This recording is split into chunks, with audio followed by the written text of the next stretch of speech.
성경은 하나님의 말씀입니다. 교훈과 책망과 바르게 함과 의로 교육하기에 유익하다라고 했습니다. 성경은 많은 사람들이 성령의 감동을 받아서 쓴 책이 성경입니다. 욥기, 시편, 잠언, 전도서의 말씀에는 지혜의 말씀들이 있고, 오늘 읽은 성경의 본문의 잠언서는 속담과 같은, 격언과 같은 교훈을 주는 말씀으로 되어 있습니다. 우리나라 속담에도 남 놓고 기역자도 모른다, 이러한 속담이 있습니다. 가는 말이 고야 오는 말이 곱다, 이런 속담들이 있습니다. 가재는 개편이다, 이런 표현들도 있습니다. 그리고 이러한 그 지혜의 말씀을 통해서 많은 것을 얻게 합니다. 그런데 잠언서의 말씀에는 경영에 대한 원리, 법칙에 대해서 이제 소개하고 있습니다. 기업은 이윤을 목적으로 합니다. 그러나 하나님의 경영은 생명을 살리는 일에 우선하고 있습니다. 복음서에는 주의 복음을 전하는 예수 그리스도의 생애와 활동, 삶, 어록이 기록되어 있고, 예수님과 함께 제자로서 가까이 보내져 나갔지만 바울의 서신들을 통해서 바울은 많은 교회들을 설립했고, 그리고 복음을 전하고 생명을 살리는 일을 했습니다. 오늘날 우리 교회가 욥기, 시편, 잠언, 전도서와 같은 이러한 격언, 속담, 그리고 교훈적인 이러한 말씀을 통해서 사회를 밝고 희망차게, 지역을 살리고, 그리고 희망을 주는 이러한 소금과 같은 교회, 빛과 같은 교회를 하는 교회로서 거듭나는 이러한 한국교회의 시대가 될 소명을 안고 있는 시대에 우리는 살아가고 있습니다.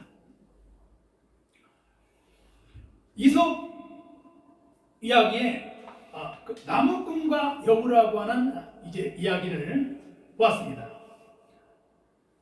여우 한 마리가 사냥꾼에게 쫓기고 있었습니다. 여우는 있는 힘을 다해 나무 사이로 덤불 숲속으로 도망치다가 나무꾼을 발견했습니다. 사냥꾼에게 쫓기는 여우, 걸음아 날 살려라 하고 도망가다가 나무꾼을 발견하면서 저 좀 숨겨주세요, 사냥꾼에게 쫓기고 있어요.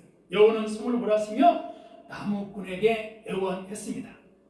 그래, 어서 집 안으로 들어가세요, 숨어야지요. 나무꾼은 여우를 숨겨 주었습니다. 잠시 후 벌레벌떡 사냥꾼이 뒤쫓아 나타났습니다. 여보시오, 혹시 여우가 도망치는 것을 보지 못했소? 하고 총을 들고 나타난 사냥꾼이 나무꾼에게 물었습니다. 여우는 못 봤는데요.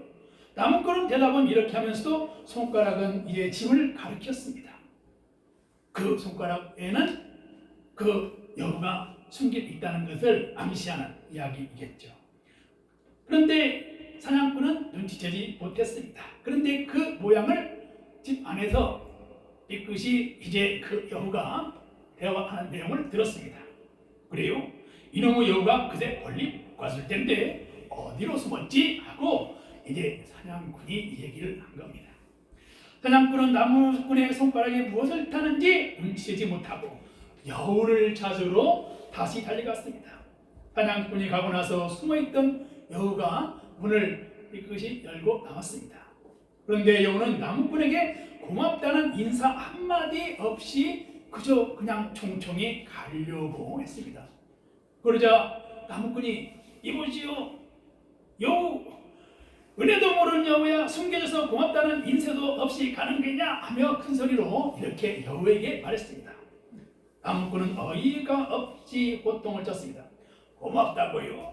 당신은 말과 행동이 전혀 다른 사람이라는 걸 내가 모르는 줄 아세요? 만약 아까 사냥꾼이 당신 손가락을 보고 눈치를 챘더라면 나는 벌써 이제 죽은 목숨이 되었을 겁니다. 그런데도 은혜를 모른다고요? 라고 이제 영원한 나무꾼에게 이렇게 쏘아붙인 후 뒤도 돌아보지 않고 왔던 길로 뛰어가 버렸다고 합니다. 이러한 하나의 여호와 나무꾼이라고 하는 하나의 이솝 이야기지만 여기는 교훈이 있는 것입니다. 말과 행동이 일치하지 않는 것, 이러한 것에 대해서 교훈을 주고 있는 것을 볼 수가 있는 것입니다. 이렇게 잠언이라고 하는 내용의 이야기, 성경의 이야기는 교훈을 주고 있습니다. 히브리어로 된 제목 솔로몬의 잠언들, 이 미실레, 실로모, 미실레는 마샬의 복수 형태입니다. 마샬이란 뼛속에 사무치는 말 또는 비유라고 하는 뜻을 가지고 있습니다. 우리말의 잠언이라는 것은 이렇게 격언, 속담 등의 뜻으로 이렇게 담고 있는 것을 볼 수가 있습니다. 성경을 펴시고 욥기, 시편, 잠언서를 읽어보세요. 네, 특별히 잠언서 말씀을 한 구절 읽고 묵상하고 기도할 수가 있는 이러한 깊은 숨겨진 비유, 속담과 같은 이야기들이 담겨져 있습니다. 그 말씀 가운데 잠언은 하나님의 경영을 할 수 있는 그 잠언의 그 내용 속에서 여호와를 경외하라, 이것이 하나님의 경영의 원리인 것을 잠언을 통해서 이렇게 가르치고 있습니다. 현대 사회는 생존 사회입니다. 현대 사회는 많은 이제 그 생존의 삶을 위해서 외로움이 있습니다. 고독이 있습니다. 슬픔이 있습니다. 그리고 홀로 걸어가는 길 속에서 많은 마음속에 이제 해결해야 될 일들을 가지고 현대인들은 분주하게 바쁘게 살아가는 것을 볼 수가 있습니다. 이런 잠언의 내용을 통해서 오늘 읽은 본문을 볼 때 그 현명한 삶과 어리석은 삶이 어떤 삶인가를 또한 깨닫게 해주는 말씀들로 가르쳐주고 있는 것을 볼 수가 있습니다. 의로운 삶이 무엇이고 불우한 삶이 어떤 삶인가 라고 하는 것을 말씀을 통해서 이제 깨닫게 하여 주고 있는 것을 볼 수가 있습니다. 우리는 항상 하나님의 말씀 앞에서 겸허한 삶을 살아가고 겸손한 삶을 살아가야 되는다라고 하는 것입니다. 여호와를 경외하는 것은 생명의 셈이니 사망의 그물에서 벗어나게 한다라고 말씀하고 있고, 백성이 많은 것은 왕의 영광이요 백성이 적은 것은 주권자의 가망이라고 말씀드렸습니다. 성경 창세기부터 여호수아까지 이제 그 육경이라고 하는 신학에 대한 이야기를 풀어서 하는 경향으로 볼 때 하나님은 이스라엘 백성들에게 땅과 자손에 대한 축복을 주셨고, 하나님은 족장들에게 약속하기를 이제 적과 꿀이 흐르는 땅을 주겠다 약속을 했습니다. 그래서 지중해에 있는 근변에 있는 이스라엘 땅은 네 모양으로 볼 때 초승달과 같은 지대입니다. 사람이 살기에 그렇게 아주 비옥한 토지는 아니지만은 그래도 지중해에서 불어오는 바람과 함께 그들은 해변가에서 모여서 살고, 그리고 땅을 일구고 촌락을 이루고 정착하면서 살아간 역사를 볼 수가 있습니다. 끊임없이 그들은 멸망하고 그리고 살았습니다. 목축을 하면서 살았습니다. 모닥불을 펴놓고 하나님의 이야기를 후손들에게 전해주는 이런 구전의 삶을 살았습니다. 하나님께서 약속하신 땅을 정착하기까지는 그들은 많은 전쟁을 치러야 됐고, 전쟁 속에서 그들이 정착하고 경영하면서 살았던 인생의 삶이 있었습니다. 그리고 다윗과 솔로몬 시대에 번영하는 그러한 시대도 있었습니다. 오늘날 어떠한 명분과 이유로도 생명은 소중하다라고 하는 것입니다. 한 생명은 천하보다 귀하다라고 하는 것입니다. 그러므로 전쟁보다는 평화를 그리고 생명을 소중하게 여기는 상생과 공존의 사회가 돼야 된다라고 하는 것입니다. 오늘날에 하나님께서 창조하신 동산, 하나님께서 생육하고 번성하라, 땅에 충만하라 이렇게 말씀했습니다.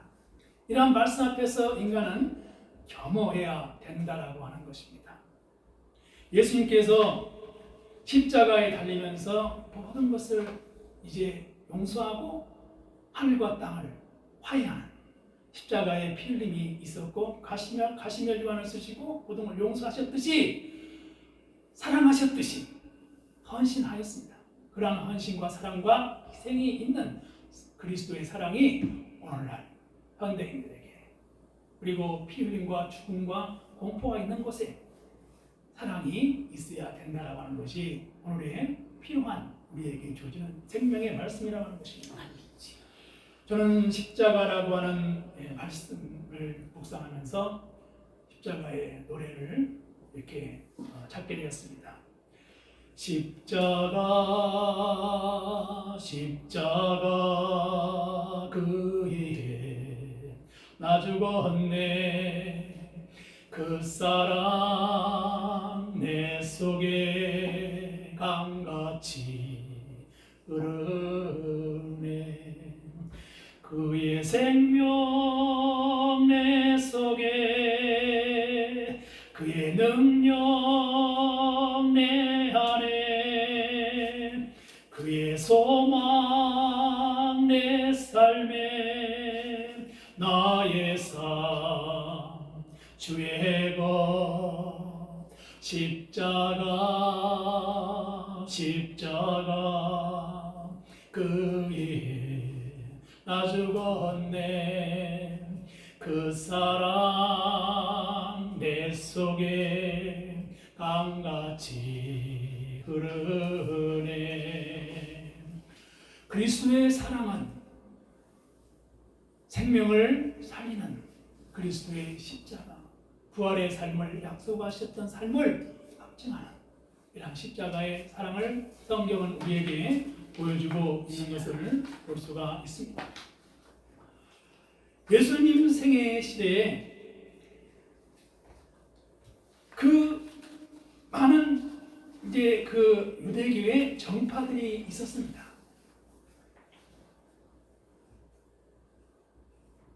유대교의 정파는 그 바리새파와 사두개파, 열심당, 젤로당 이러한 여러 정파들이 있었습니다. 요세푸스라고 하는 역사가는 주 1세기 초에 유대교 안에는 세 종류의 철학파, 즉 바리새파, 사두개파, 엄격한 규칙에 따라 살았던 에스네파가 있었다 이렇게 말씀하고 있습니다. 사두개파는 솔로몬 왕 밑에 대대장직을 맡은 사도였다라고 하는데 이 견해를 두고 있습니다. 이러한 이방인의 주변의 국가들과 함께 세력을 결탁했던 사두개파들이 있었고 사두개파는 바리새인들과는 함께 예수에 대해서 적대적이고 살해하는 데는 공통점이 있었습니다. 그러나 율법을 엄격히 지켰고 또 그들은 예수의 부활에 대해서도 그들은 함께 한 예수의 부활을 믿지 않았어요. 이런 그 세력들이 있었는가 하면 아주 그 경건하게 구별된 삶을 살았던 그 히브리어로 페루심이라고 하는 바리새파 사람들이 있었습니다. 이들은 아주 신앙적으로 경건한 삶을 살았던 사람들입니다. 그리고 에스네파라고 하는 그러한 종파들이 있었습니다.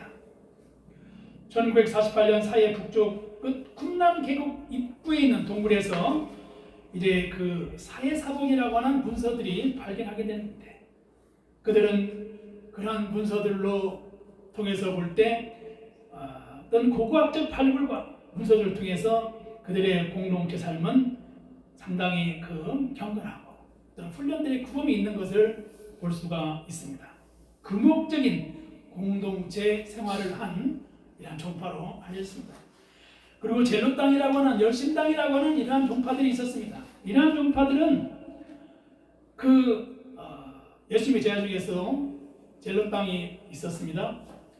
이들은 요세푸스라고 하는 역사가는 강도 때라고 부르기도 했지만, 그들의 무장투쟁 때문에 로마 관료들은 전전긍긍했고 로마 제국에 제국에서 세금을 징수하는 세리들은 이제 적성극자로서 보아서 적대시한 것을 볼 수가 있어요. 어떤 민족의 해방을 주장하는 이러한 종파들이 있었습니다. 예수님의 시대에 이러한 여러 젤롯당이나 그리고 사두개파라든지 바리새인이라든지 에스네파든지 이런 여러 종파들이 있었고, 그들은 서로의 생각과 의견이 달랐어요. 근데 성경에 예수님의 삶과 예수님의 활동과 예수님과 이적과 기적의 능력 속에는, 예수님의 어록에는 가난한 이웃들을 사랑하고 섬기고 사랑하고 이러한 삶을 살아가는 삶을 성경에서 이제 보여주고 있는 것을 볼 수가 있습니다. 오늘날에도 역시 고아와 가부와 나그네를 돌보라는 성경의 말씀은 오늘날 우리의 현대인들에게 필요한 것입니다. 약자를 돌보는 일은 필요한 것입니다. 여자를 보호하고 약자를 보호하고 어린이를 사랑하고, 이러한 시대적 필요는 어떠한 명분에도 필요하다라고 하는 것입니다. 그러므로 하나님이 만든 창조의 동산에서 생명을 귀하게 여겨라, 약자를 사랑하라, 그리고 생명을 소중히 여겨라, 이러한 것은 잠언에 있는 그 생명샘의 하나님 말씀을 경영 원리에 입각해서 오늘날 과학 문명이 발달하고 그리고 어떤 이익을 위한 정당을 주장한다 하더라도, 명분이 필요하다 하더라도 생명을 소중히 여기고 그리고 약자를 보호하는 것은 필요하다, 여전히 유효하다라고 하는 것을 우리는 말씀을 통해서 깨달아야 된다라고 하는 것을 발견할 수가 있는 것입니다. 이스라엘 역사 속에서 가장 번창했던 그 시대가 어떤 시대인지 아시죠? 다윗과 솔로몬 시대 때 가장 이스라엘의 그 역사는 번창하고 성장을 했습니다.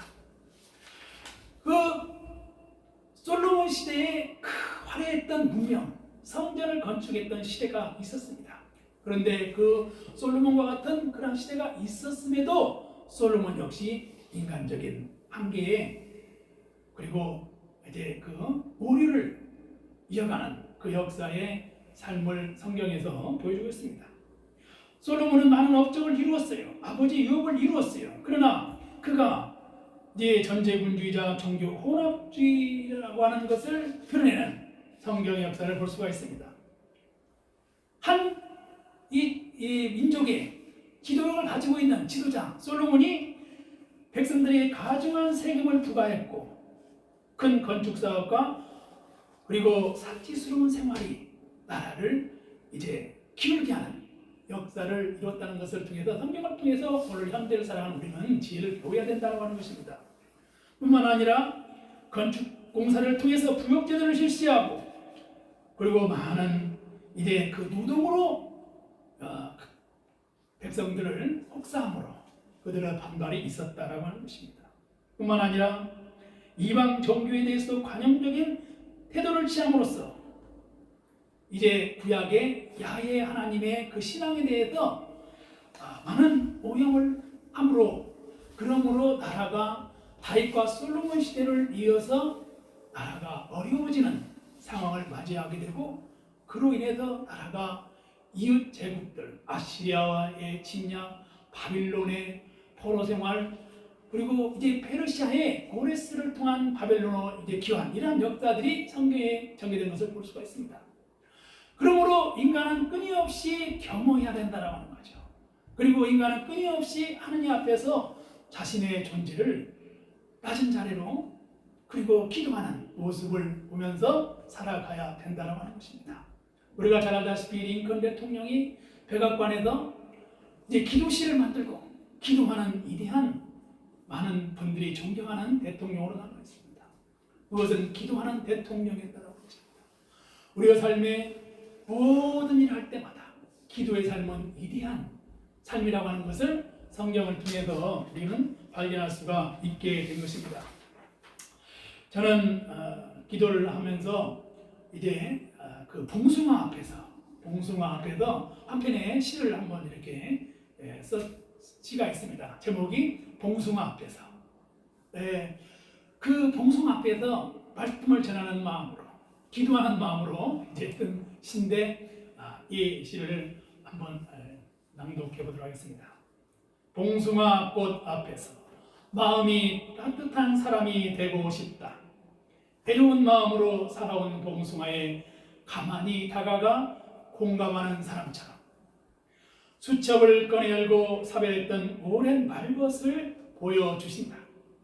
봉선하는 뒤안길을 해상하고는 상실을 수용하는 에너지를 회수하신다. 봉숭아 잎을 지어 손톱에 물들였던 누나들, 예민한 죄책감으로 살아왔을 뒷마당에 핀 봉숭아 꽃들이 이랬으면 어땠을까? 이렇게 해야 했는데 불안을 감추려는 듯 봉숭아 꽃은 붉게 피고 참 자유로운 꽃이 되었다. 나이가 들어서 봉숭아처럼 붉게 피더라도 누군가 나비처럼 내 세계로 가만히 다가왔으면 좋겠다는 내색은 하지 않아야지.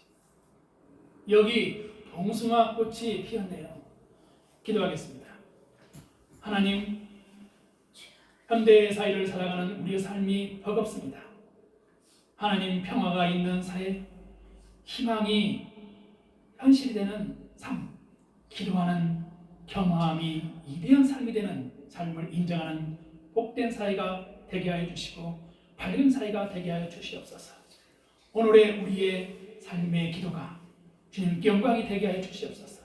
할 수만 있으면 하나님께 온전한 예배를 드리고 할 수만 있으면 거룩한 기도를 할 수 있는 주님의 영광을 이루어가는 아름다운 역사를 이루어가는 축복의 신앙과 거룩한 삶의 공동체를 이어갈 수 있도록 은혜를 내려 주옵소서. 예수 이름으로 기도합니다.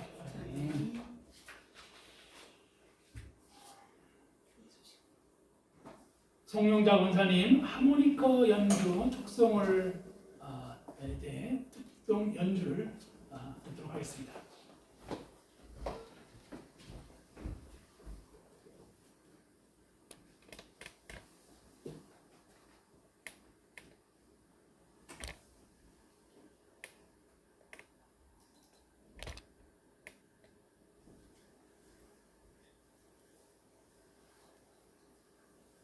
예수 나를 오라 하네. 예수 나를 오라